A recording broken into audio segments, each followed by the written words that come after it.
By now you have heard 100 times from the corporate media that the 2020 presidential campaign is over, that everyone accepts that Joe Biden won in a fair and open election, and that any comments from a peevish Donald Trump and his foolish followers about a stolen election are about to be swept away as a progressive and scientific new administration with support from across party lines takes control from the chaos again and brings us to the kingdom come. But there is another candidate who refuses to recognize this corrupt and fixed election besides Donald Trump, and who says that although Donald Trump and his statements about election fraud are not 100% accurate, they are not entirely false. That candidate is me, Emanuel Pastreich, the only qualified candidate for president whom you are not supposed to know exists. We must have another election, and this time a fair and a meaningful election in which big money, corporate power, the corrupt media, and the various parasites that feed on them, whether they are colored red or blue, conservative or progressive, will not play a role. We have no choice but to clean house this time. There are always little lies in politics. We cannot expect too much from a sinful creature like man, but we can still hold up an ideal for what is possible, for what we can strive for. But the 9/11 incident was not something you can simply sweep under the rug. That incident, a horrific crime in our midst that we still cannot bring ourselves to look on, was like gangrene. We should have had the stamina and the determination to lop off that infected limb 20 years ago, but instead we just piled on bandages on the wound, put blinders on our eyes, and now don masks on our mouths. The rot spread through the blood until it reached every corner of the body politic, leaving a living corpse where once stood a government.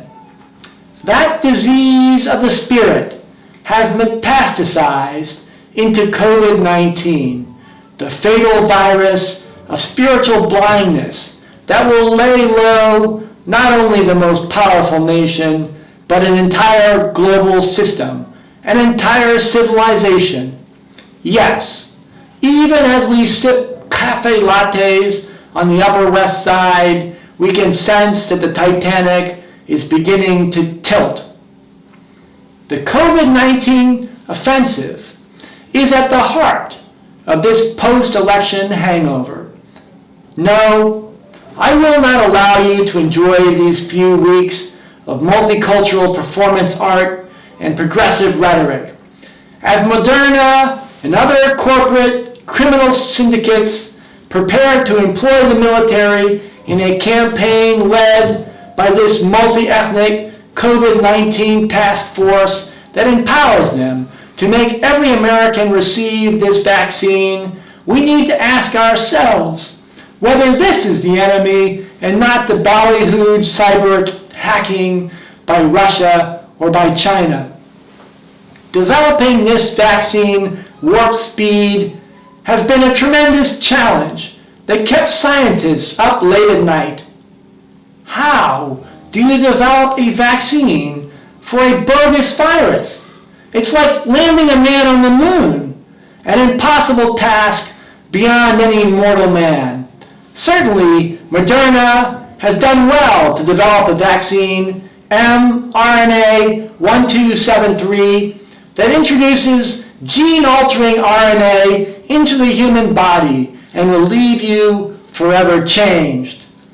And the corrupt media, in bed with the corporations that are developing those very vaccines, tell us that although they were developed overnight for a non-existent disease, that they are 95% effective or 97% effective, and the only thing we have to worry about is whether poor people or those in the global south will have access to this elixir of immortality.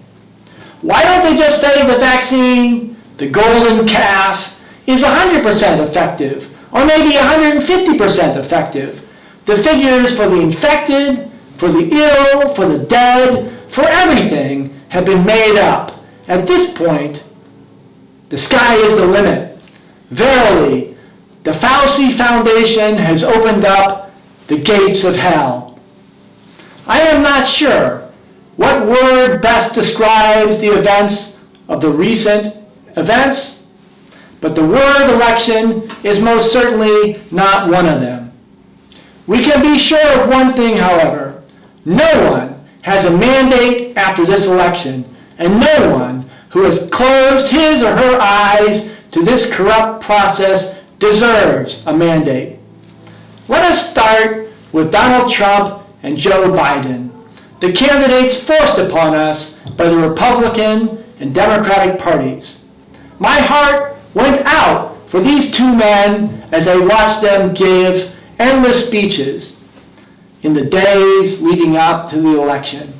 Two worn-out, old, hollow men repeating hollow words for empty rooms, speeches that were broadcast to the entire world over and over until we were begging for this election to be over.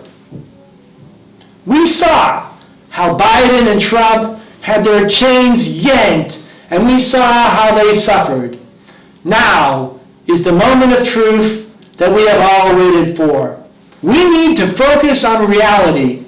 We need to focus and to act, because the chaos that has been intentionally set off by the promotion of civil war scenarios by the super rich, abetted by the moral corruption that has destroyed government's role as a moderator, as a regulator, and as an arbiter, this process could set off a chain of crises in the following weeks or the following days that will spiral out of control locally, nationally, and globally. But there are those in their comfortable homes behind tall gates who, shame on them, are hoping foolishly for exactly such a tragic outcome. Trump and Biden talked a lot about issues at a terrible distance from what concerns you, from the true threats to our nation. Neither candidate demanded an international investigation of the 9/11 incident. Neither candidate has demanded that the public know where those $10 trillion or more paid out by the federal government to bail out banks, to buy up worthless stocks and bonds, and to help Wall Street out of the mess it intentionally created have gone. Neither of the candidates has demanded that the money be returned, that the internal documents related to those payments be declassified, or that those involved should be sent to jail for their felony crimes. Both candidates blamed our financial woes on COVID-19. Such a response is not just bankrupt and irresponsible, it is legally malfeasance in public office to cover up a criminal conspiracy. It is a felony. Neither of the candidates has made climate change the central issue for security or even touched upon the catastrophic collapse of biodiversity. Neither of the candidates demanded that the Department of Defense budget be subject to an audit, or that the efforts of the military and in intelligence to run domestic propaganda campaigns be stopped.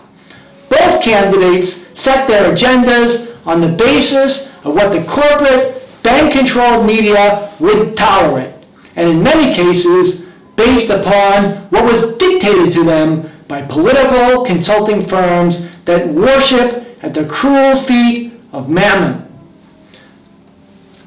Our demand of Trump and and of Biden is simple. Both of them must pull out of this race as candidates. Some of you ask, what do we do next? Well, we already know what the powerful want. They want this election to slide into a massive division, much like the election of 1860. They are hoping to use their commercial media to pit the white man against the black man, the rural woman against the urban woman. They want to create as much chaos and confusion to stir up enough muck that they can distract us from the rape of our country by Goldman Sachs, BlackRock, Bank of America, and a host of the rich who hide behind those marble facades. Those rich see you, and they see your families, as a banquet waiting to be devoured. First, we must have a legitimate election in which everyone is allowed to vote and in which none of those stunts are permitted to stop people from voting, to invalidate their votes, or to limit the opportunities for the citizen to vote. When we do have this legitimate election next year, in accordance with the Constitution, we must make sure that anyone qualified to run is not blocked out by the corporate media or by the parties or marginalized by the criminal corporations and their pawns within those parties. We must make sure that every American has access to journalism, to information that is objective and based on the scientific method, and is not subject to interference from the rich and the powerful. We must make sure that our precious citizens are not blinded to or distracted from how our country has been placed on the chopping block like a slab of meat. I do not want to say to you, dear citizens, what that process must be for establishing a fair and open election next year, or how I think the government should be administered until then. I am hesitant to make any declarations, not because I don't have any ideas, but rather because I want you, the citizen, to be involved in the process, to start to organize yourselves without help from the rich and powerful, to create the institutions that will demand that the Constitution be adhered to, and that will create truly independent media that addresses real issues. We need to rip the masks off of these politicians and to reveal to the world that behind every virus lurks a parasite. Let us come together now and work with each other, fellow citizens, to make this crisis into an opportunity, to make America great for the first time.